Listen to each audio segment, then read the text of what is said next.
عہدیدار نے بتایا کہ تازہ ترین جھڑپوں میں ہلاک ہونے والوں میں 2 کا تعلق سنی اور 11 کا تعلق شیعہ قبیلے سے ہے۔ جھڑپوں کے نتیجے میں 50 سے زیادہ افراد زخمی ہوئے ہیں اور یہ جھڑپیں ہفتے کی صبح تک جاری تھیں۔ مقامی عہدیداروں نے بھی تصدیق کی ہے کہ ہلاکتوں کی مجموعی تعداد 120 سے زائد تجاوز کر گئی ہے، جبکہ پولیس کا کہنا ہے کہ کوئی بھی فریق بات سننے کو تیار نہیں ہے، جس کی وجہ سے صورتحال پر قابو پانے میں مشکلات کا سامنا ہے۔ فریقین کے درمیان اعتماد کی کمی ہے اور کوئی بھی فیصلہ حکومت کی جانب سے نافذ کردہ جنگ بندی پر عمل درآمد کے لیے رضامند دکھائی نہیں دیتا۔ Voice for Baloch missing persons کی قیادت میاں کوئٹہ میں جاری جبری گمشدگیوں کے خلاف طویل بھوک ہڑتالی کیمپ کو 5654 دن مکمل ہو گئے ہیں۔ نوشکے سے سیاسی اور سماجی کارکنان فیض امیر بلوچ، نذیر احمد بلوچ اور لیاقت بلوچ نے آ کر اظہار یکجہتی کیا۔ اس موقع پر VBMP کے وائس چیئرمین ماما قدیر بلوچ نے کہا کہ اقوام متحدہ جبری گمشدگیوں کے خلاف متعدد قراردادیں منظور کر چکا ہے، جن کے تحت جبری گمشدگی کسی بھی صورت انسانی وقار کے خلاف سنگین جرم ہے۔ یہ اقوام متحدہ کے چارٹر اور انسانی حقوق کی کھلی خلاف ورزی ہے۔ ماما قدیر بلوچ نے الزام لگایا کہ پاکستان دنیا کو بلیک میل کر کے بلوچ نسل کشی میں مصروف ہے۔ پاکستانی خفیہ ادارے روزانہ بلوچ نوجوانوں کو جبری طور پر لاپتہ کرتے ہیں، دوران حراست انہیں بدترین تشدد کا نشانہ بناتے ہیں اور بعد میں ان کی مسخ شدہ لاشیں پھینک دی جاتی ہیں۔ انہوں نے کہا کہ 2001 سے اب تک ہزاروں بلوچ شہریوں کو گھروں، بازاروں، مسافر گاڑیوں اور تعلیمی اداروں سے اغوا کیا گیا ہے، جن میں خواتین، بچے اور بزرگ بھی شامل ہیں۔ بلوچستان کے ضلع کیچ میں فوجی آپریشن جاری ہے، جبکہ دوران آپریشن پاکستانی فورسز نے 2 افراد کو حراست میں لے کر لاپتہ کر دیا ہے۔ لاپتہ ہونے والوں میں شعیب ولد ملا سلام اور پرویز ولد فتح محمد شامل ہیں۔ وکلاء کی جانب سے بانی PTI سے اڈیالہ جیل میں ملاقات کی کوششیں کی جا رہی ہیں۔ بانی PTI کے وکیل فیصل چودھری نے تھانہ نیو ٹاؤن پولیس کے تیسرے روز عدالتی احکامات وصول کرا دیے۔ اس حوالے سے فیصل چودھری کا کہنا ہے کہ تھانہ نیو ٹاؤن کے SHO اور تفتیشی افسر نے تاحال ملاقات کے لیے کچھ نہیں بتایا۔ انہوں نے کہا کہ گزشتہ روز بانی PTI سے ملاقات کے لیے اڈیالہ جیل گئے تھے، تفتیشی افسر دستیاب نہیں تھا۔ تھانہ نیو ٹاؤن کے تفتیشی افسر کی عدم دستیابی کے باعث ملاقات نہیں ہو سکی تھی۔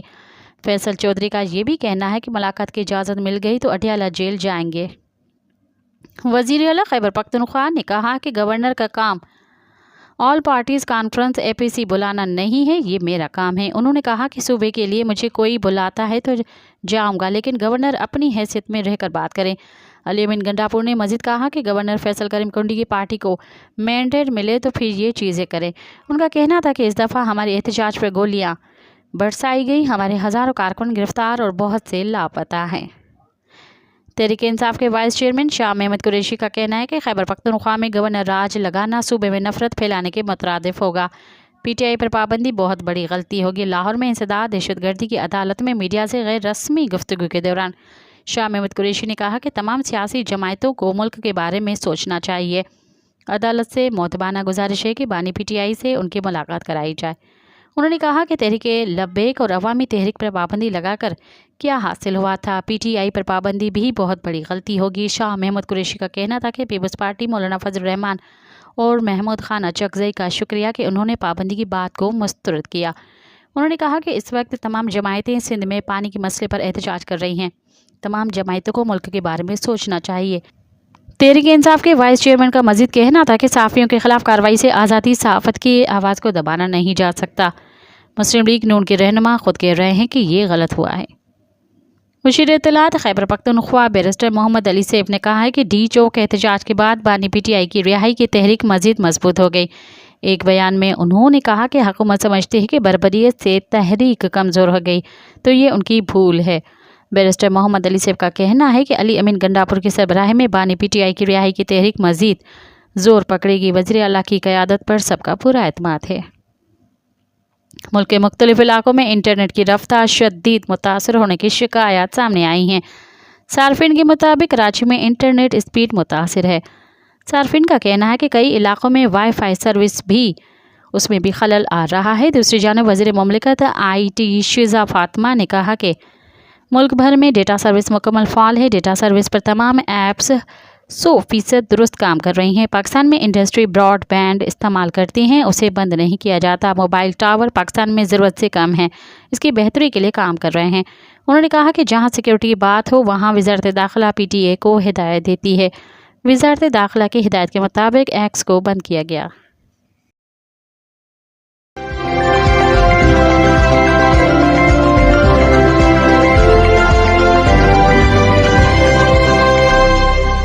اب پروگرام میں شامل کرتے ہیں تجزیے اور تبصرے۔ فوج اور سیاست میں حد فاصل قائم کرنے کی ضرورت کے عنوان سے سید مجاہد علی نے لکھا، تحریک انصاف ڈی چوک پسپائی کے بعد اپنے زخم چاٹ رہی ہے اور حکومت کا غصہ کسی طور کم ہوتا دکھائی نہیں دیتا، لیکن اس بیچ سب سے اہم سوال مسلسل نظر انداز ہو رہا ہے کہ پاکستان میں اس وقت کس کی حکمرانی ہے، کون فاتح ہے اور کون شکست سے دوچار ہوا۔ اس سوال کا جواب یوں پیچیدہ ہو جاتا ہے کہ ملکی سیاست کے کھیل میں ملوث کردار حسب ضرورت دونوں طرف دکھائی دیتے ہیں۔ ملک میں دو تاثر عام ہیں، اسے سوشل میڈیا پروپیگنڈا کا کمال کہا جائے یا عوام کی محرومیوں کا نتیجہ، لیکن یہ تاثرات اتنے گہرے ہیں کہ کوئی بھی متوازن سوچ کا حامل شخص ان کی موجودگی سے انکار نہیں کر سکتا۔ ایک یہ کہ ملک پر بالواسطہ فوج کی حکمرانی ہے اور موجودہ حکومت کٹھ پتلی کی حیثیت رکھتی ہے۔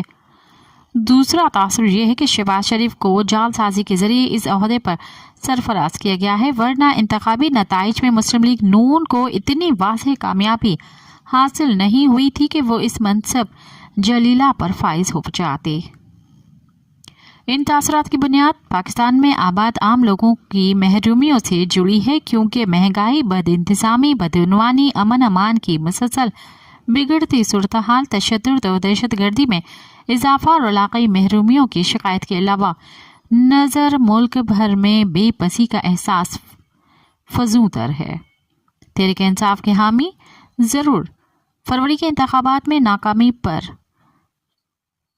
چین بجبین ہیں اور ہر معاملے کو انتخابی دھاندلی سے جوڑنا درست سمجھتے ہیں، لیکن یہ مایوسی اور بے چینی محض تحریک انصاف تک محدود نہیں ہے۔ یہ پریشانی ہر پاکستانی کو لاحق ہے، یہ ملک کے تقریباً ہر گھر کا مسئلہ ہے۔ اس تشویش میں نوجوان کی بڑھتی ہوئی تعداد اور روزگار کے محدود تر مواقع اضافے کا سبب بن رہے ہیں۔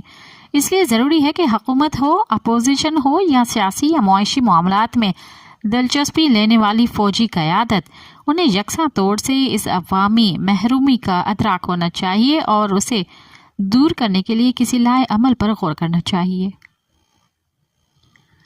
یوں تو یہ نعرہ یا اصول درست ہے کہ جمہوریت ہی پاکستان کے مسائل کا واحد حل ہے، عوام کی منتخب حکومت ہی ان کے مسائل اور ضرورتوں کو سمجھنے اور حل کرنے کی صلاحیت رکھتی ہے، لیکن یہ اصول اس وقت تک فعال نہیں ہو سکتا جب تک زمینی حقائق کا جائزہ لے کر تمام لوگ اپنے حصے کا بوجھ اٹھانے یا اپنی ذمہ داری پوری کرنے پر آمادہ نہ ہوں۔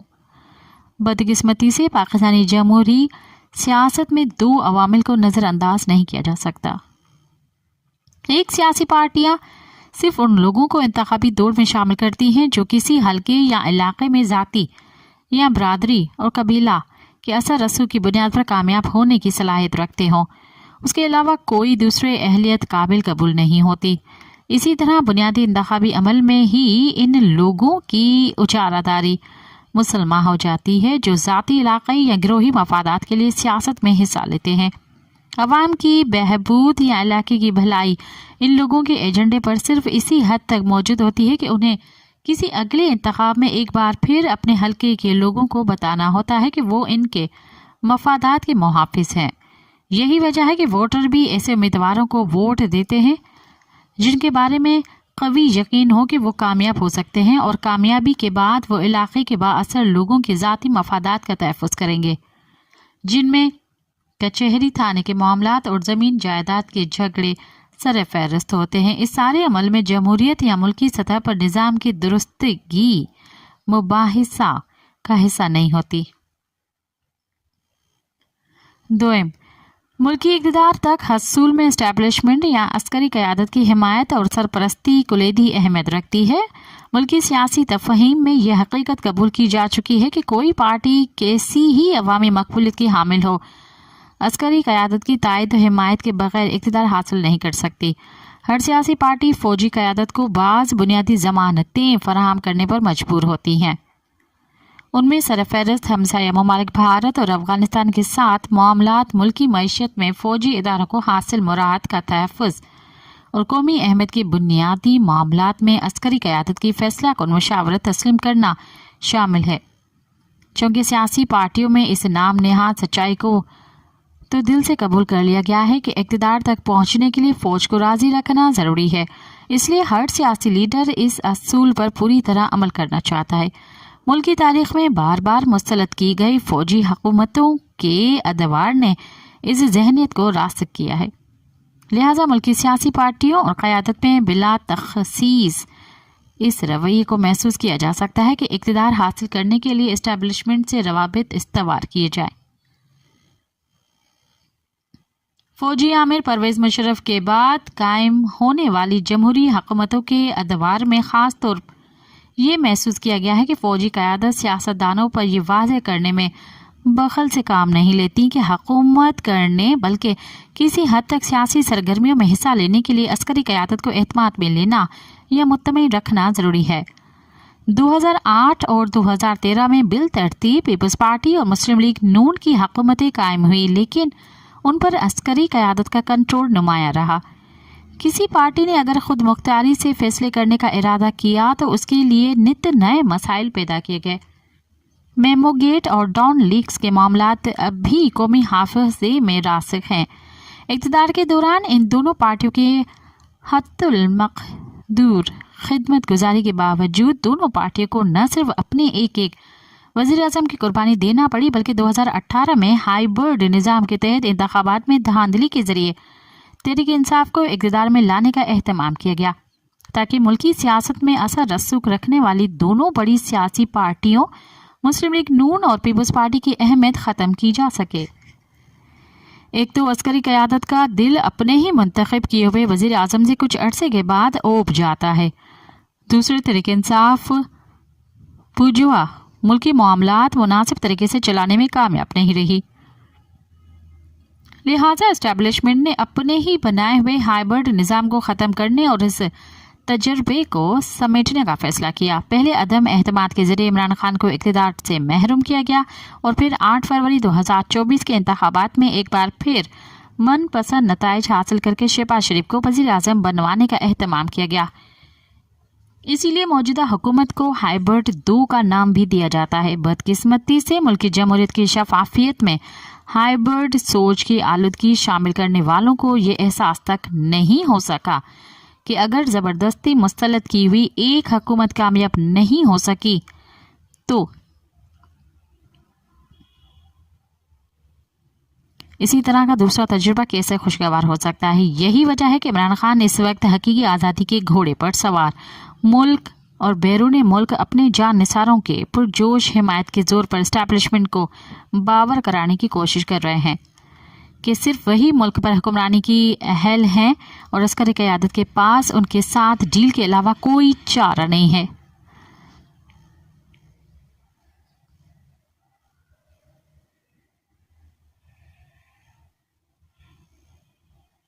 یہ عنصر شاید فوجی افسروں کی تربیت کا حصہ بن چکا ہے کہ صرف وہی قوم اور ملک کے مفادات کے حقیقی محافظ ہیں۔ اسی لیے عسکری قیادت شاید یہ سمجھنے میں حق بجانب ہوتی ہے کہ اہم معاملات میں ان کی رہنمائی، ہدایت یا فیصلے ہی درست اور قابل عمل ہوتے ہیں۔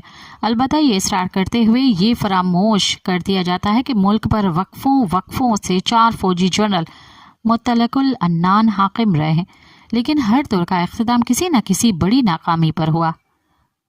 اگر فوجی ملکی معاملات چلانے میں ایسے ہی یکتا روزگار ہوتی تو یہ 4 فوجی حاکم بہترین نتائج کے ساتھ رخصت ہوتے اور ملک زوال کی بجائے ترقی کی طرف گامزن ہوتا۔ فوجی قیادت کو یہ باور کرنے کی ضرورت ہے کہ سیاسی، سفارتی، معاشی یا انتقامی یا انتظامی معاملات کو دیکھنا ان کی تربیت کا حصہ نہیں ہوتا۔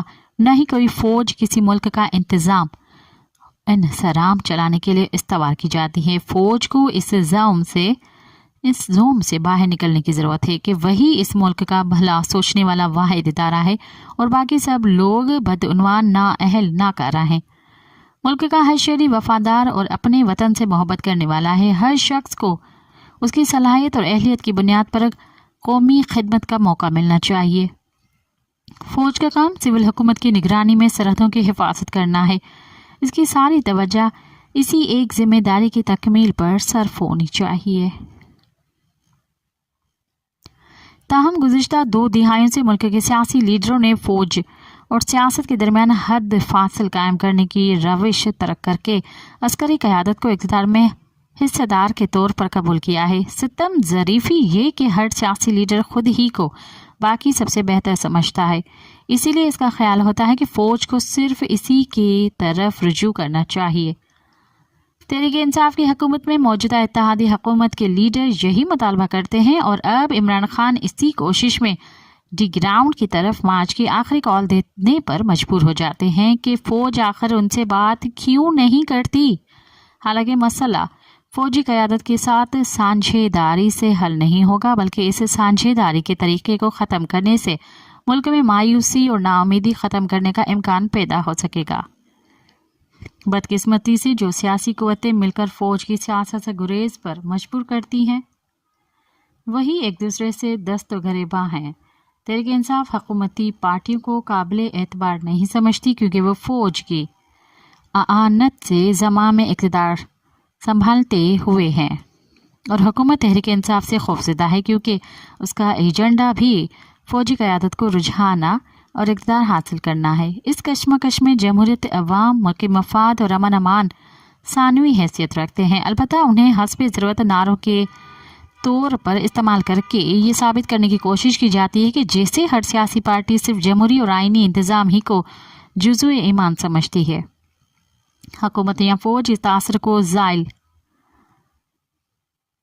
کرنے کی کوشش نہیں کرتی کہ وہ ایک پیج پر ہیں، لیکن اس انتظام کو آئینی تعاون کا نام دیا جاتا ہے۔ البتہ مشکوک انتخابات کی شفافیت کے نتیجے میں قائم ہونے والی حکومت کے ساتھ فوج کا غیر مشروط اشتراک بے چینی بڑھانے کی اضافی وجہ بن رہا ہے۔ اب صورتحال اس حد تک دگرگو ہے کہ کسی حد تک معتدل مزاج اور نظام دوست مولانا فضل الرحمان بھی سیاسی اور انتخابی عمل میں اسٹیبلشمنٹ کی مداخلت کو مسائل کی بنیادی وجہ قرار دے رہے ہیں، اور جماعت اسلامی جیسی قدامت پسند اور اسٹیبلشمنٹ دوست جماعت بھی ہائبرڈ نظام کی موجودہ تال میل کو ناجائز قرار دے رہی ہے۔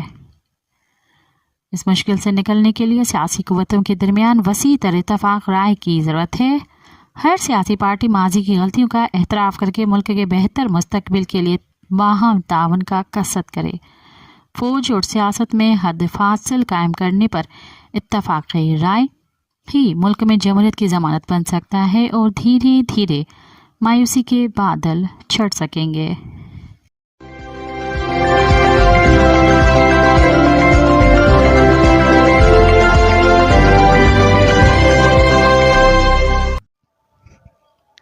حکمران اشرافیہ کی اقتدار کی ہوس نوجوانوں کو مایوسی کی جانب دھکیل رہی ہے۔ اس ساری صورتحال پر انم ملک لکھتی ہیں، بدقسمتی کہیں یا موجودہ حالات کی ستم ظریفی ایسے ملک میں آنکھ کھولی جہاں آج تک بس خوشحالی اور ترقی کے لیے صرف مسلسل جد و جہد ہی دیکھی۔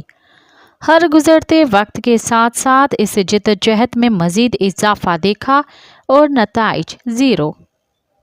وقت کے ساتھ ساتھ دنیا نے اتنی ترقی کر لی، ٹیکنالوجی کے جدید دور میں دنیا چاند پر پہنچ گئی اور ہمارے قدم اب تک ڈگمگا رہے ہیں۔ ہم نے چاند پر کیا پہنچنا، یہاں تو ہم اپنے گھروں میں خیریت سے پہنچ جائیں تو بڑی بات ہے۔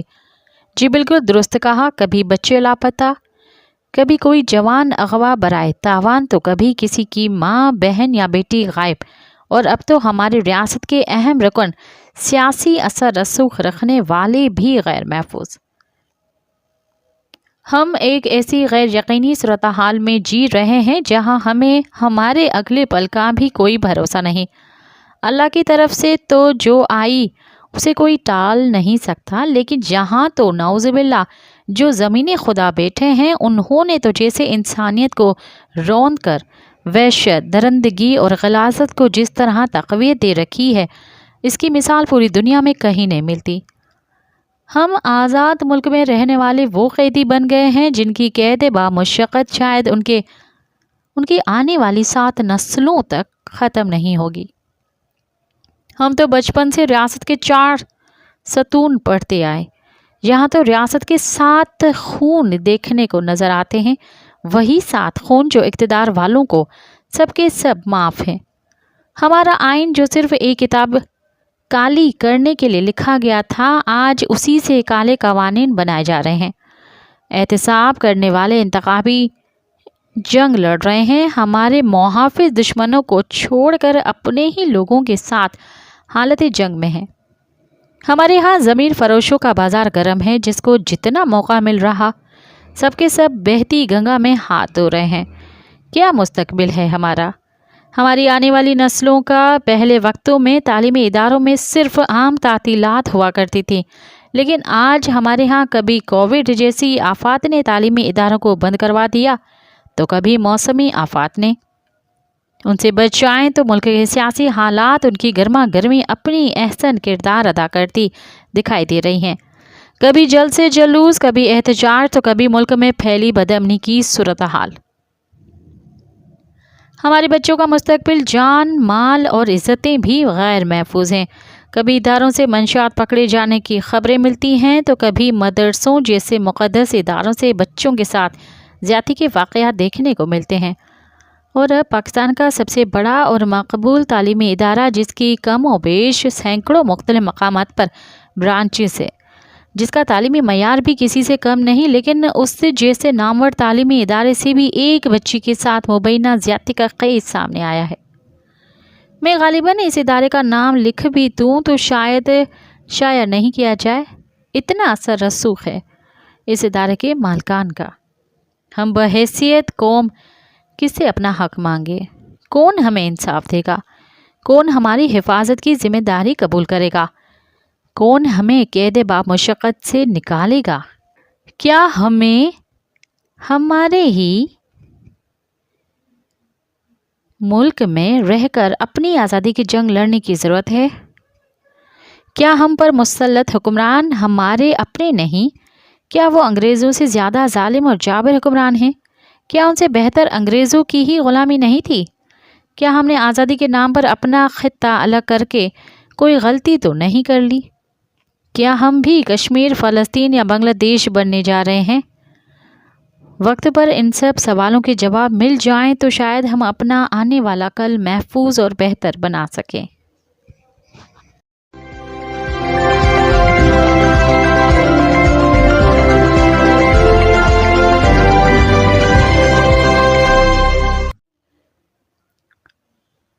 سید ہاشمی ریفرنس لائبریری کا زوال اور ماحولیاتی المیہ کے عنوان سے زاہدہ ہنا نے لکھا: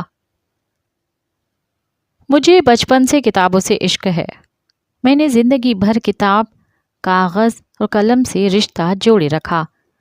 زندگی میں جو بھی عزت یا نام مجھے ملا وہ کتابوں سے عشق کے صدقے میں ملا۔ میں نے ساری عمر ہیرے جواہرات یا زمین جائیداد نہیں بنائی بلکہ کتابیں خریدیں۔ رات میں جب سوتے سے میری آنکھ کھل جاتی تو میں سرہانے رکھی کتاب اٹھا کر پڑھنے لگتی، یا کلپ بورڈ پر لگے کاغذ پر کچھ لکھنے لگتی، یا تو کچھ دیر بعد نیند آ جاتی اور میں سو جاتی، یا پھر لکھنے کا سلسلہ صبح تک جاری رہتا۔ تو غرض یہ کہ کتابوں کا اور میرا ساتھ ہوش سنبھلنے کے ساتھ کا ہے۔ ہر قوم کی شناخت اس کے تاریخی ورثے، ادب اور علم کے مراکز سے وابستہ ہوتی ہے۔ کراچی کے علاقے ملیر میں قائم سید ہاشمی ریفرنس لائبریری اس سلسلے کی ایک زندہ مثال ہے۔ یہ صرف کتابوں کا ذخیرہ نہیں بلکہ یہ ایک ایسی جگہ ہے جہاں علم، ثقافت اور تاریخ کی گہرائی کو محسوس کیا جا سکتا ہے۔ سید ہاشمی ریفرنس لائبریری کا نام معروف بلوچ مصنف، شاعر اور عالم سید ظہور شاہ ہاشمی کے نام پر رکھا گیا تھا۔ سید ظہور شاہ کو پہلی بلوچی لغت مرتب کرنے اور بلوچی زبان کا پہلا ناول لکھنے کا اعزاز حاصل ہے۔ یہ لائبریری جو صبا دشتیاری نے قائم کی تھی، رضاکارانہ بنیادوں پر چلتی ہے۔ لائبریری سے وابستہ لوگ انتہائی جان فشانی سے اس کی دیکھ بھال کر رہے ہیں، لیکن آج اس لائبریری کو وہی قوتیں تباہی کی طرف دھکیل رہی ہیں جو ترقی کے نام پر ہر چیز کو روندنے میں مصروف ہیں۔ حکومتی سندھ کی جانب سے ملیر ایکسپریس وے منصوبہ، جس نے جہاں کراچی کے کئی ہزار درختوں کو کاٹا، وہاں اب سید ہاشمی ریفرنس لائبریری بھی اس کا نشانہ بننے جا رہی ہے۔ اس منصوبے کے تحت نہ صرف لائبریری کی زمین کو قبضے میں لیا جا رہا ہے، بلکہ یہ خطہ جو پہلے ہی قدرتی ماحول کے لیے اہم ہے، ماحولیاتی تباہی کا شکار ہو رہا ہے۔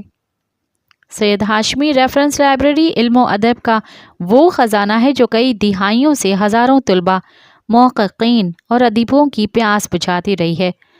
یہ لائبریری جہاں علم کا سرچشمہ ہے، وہیں بلوچستان کی ثقافت اور تاریخ کی اہمیت کو اجاگر کرتی ہے۔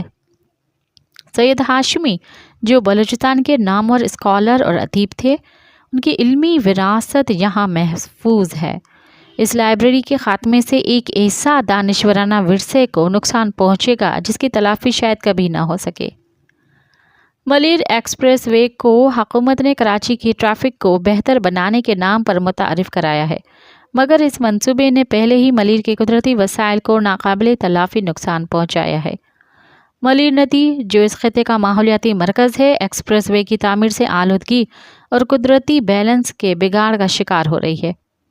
یہ سڑک جو بظاہر ترقی کا استعارہ بنائی جا رہی ہے، در حقیقت قدرتی ماحول کی بربادی کا ذریعہ بن چکی ہے۔ ملیر ندی جو یہاں کے کسانوں اور عوام کے لیے پانی کا بنیادی ذریعہ ہے، اب آلودگی کا شکار ہے۔ یہ ندی جس نے ہزاروں سال سے اس علاقے کی زراعت کو سینچا، آج تعمیراتی آلودگی اور کیمیائی مواد سے تباہ ہو رہی ہے۔ ملیر ایکسپریس وے صرف ایک سڑک نہیں ہے، یہ کراچی کی قدرتی ماحول کو مزید آلودہ کرنے کا سبب بن جائے گی۔ ملیر ندی جو کبھی صاف اور شفاف تھی، اب تعمیراتی کاموں اور آلودگی کی وجہ سے گندے نالے میں بدل رہی ہے۔ اس ندی کی بربادی کا اثر نہ صرف قدرتی وسائل پر پڑے گا، بلکہ یہاں کے مقامی لوگوں کی زندگیوں پر بھی شدید منفی اثرات مرتب ہوں گے۔ حکومت کا دعویٰ ہے کہ یہ منصوبہ کراچی کی ترقی کا ضامن ہے، مگر اس ترقی کی قیمت ماحول، ثقافتی ورثے اور عوام کی صحت کے بگاڑ کی صورت میں چکانی پڑ رہی ہے۔ درختوں کی کٹائی، ندی کی آلودگی اور مقامی لوگوں کی بے دخلی اس ترقی کے ناپسندیدہ پہلو ہیں جنہیں نظر انداز نہیں کیا جا سکتا۔ یہ ایک تلخ حقیقت ہے کہ ہم اپنے ثقافتی ورثے اور قدرتی ماحول کی قدر کرنے سے قاصر ہیں۔ سید ہاشمی ریفرنس لائبریری اور ملیر ندی دونوں ایک ناقابل تلافی نقصان کا سامنا کر رہے ہیں۔ ایک طرف لائبریری جہاں علم کے خزانے کو محفوظ رکھتی ہے، وہیں ملیر ندی اس خطے کی زندگی اور ماحولیات کا مرکز ہے۔ ہمیں یہ سمجھنا ہوگا کہ ترقی کا مطلب صرف سڑکوں اور عمارتوں کا بنانا نہیں ہے، بلکہ اپنی ثقافت، تاریخ اور ماحول کو بچانا بھی ہے۔ حکومت کو چاہیے کہ وہ سید ہاشمی لائبریری کو محفوظ کرنے کے لیے فوری اقدامات کرے اور ملیر ایکسپریس وے کے منصوبے کا اثرنو جائزہ لے تاکہ ماحول کو پہنچنے والے نقصان کو روکا جا سکے۔ یہ بدقسمتی کی بات ہے کہ حکومت ترقی کے نام پر اپنے شہروں کی ثقافت اور ماحول کو روندنے پر آمادہ ہے۔ ملیر ایکسپریس وے کا منصوبہ حکومت کی اس بے حسی کا منہ بولتا ثبوت ہے، جس نے نہ صرف قدرتی ماحول کو مزید آلودہ کیا بلکہ علم و ادب کے ایک خزانے کو بھی خطرے میں ڈال دیا ہے۔ عوامی سطح پر اس منصوبے کے خلاف احتجاج ہو رہے ہیں۔ مقامی رہائشی، ماہرین ماحولیات اور دانشور آواز اٹھا رہے ہیں، مگر حکومت کے کانوں پر جوں تک نہیں رینگ رہی۔ ہمیں ایک ایسے مستقبل کی ضرورت ہے جہاں ترقی اور ماحولیات کے درمیان توازن برقرار رکھا جائے۔ سید ہاشمی ریفرنس لائبریری صرف ایک عمارت نہیں بلکہ علم، تاریخ اور ثقافت کا مرکز ہے۔ ملیر ندی صرف ایک آبی راستہ نہیں بلکہ یہاں کے لوگوں کی زندگی کا محور ہے۔ اگر ہم نے اپنی ثقافتی اور قدرتی وراثت کو بچانے کے لیے آج آواز نہ اٹھائی تو کل ہمارے پاس صرف افسوس اور پچھتاوا رہ جائے گا۔